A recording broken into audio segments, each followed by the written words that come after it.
quite catching what you were saying Assalamualaikum. there. I am Can you Arshad try that student again? and school Kurangi campus, and I am student of foundation level. So my first question is, what are micro habits?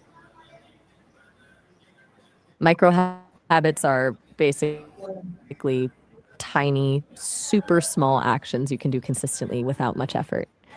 They're designed to be so small that it's hard to fail.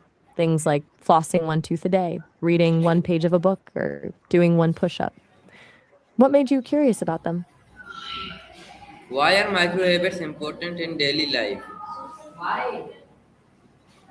Wait, switching topics? I get it, brains jump around, but we were talking about micro habits. Did you want to circle back to that? How are micro habits different from big habits? The difference is scale. Micro habits are designed to be so small that they basically disappear into your routine, almost too easy not to do. Big habits take willpower and momentum. With the micro habit, you're not changing your life with one massive effort, you're sneaking tiny changes in the margins of your day. That one tiny habit builds on the next. Does that make sense? Can micro habits help in building discipline? I think you mean can micro habits help build self-discipline? Yeah, absolutely. It's kind of the point. Small wins build confidence and consistency.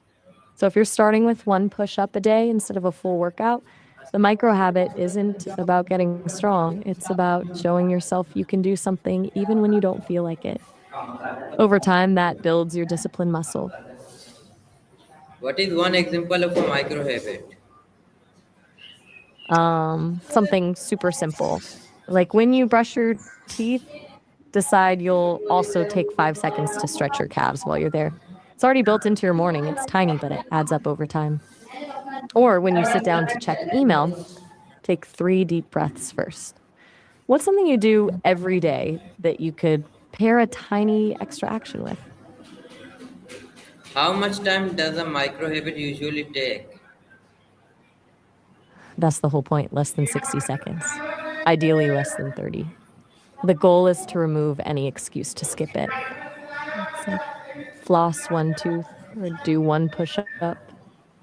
The goal isn't the action itself, it's the consistency. Can micro habits improve productivity? Are you thinking about micro habits instead of micro habits? If so, the answer is absolutely. They work great with productivity. If you can't force focus, tell yourself, I'll work on this one thing for 5 minutes only. It feels achievable, lowers that friction of starting, and often turns into way more than 5 minutes anyway. Have you tried any yourself?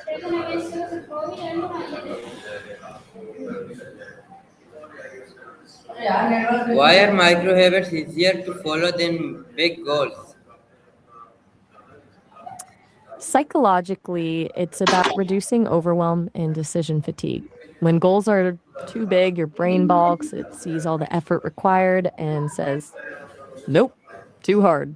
Micro habits are so small they're almost invisible to resistance, which means you actually do them. Then, when they actually happen, that creates momentum for the next one and more self confidence. How can students use micro habits in studies?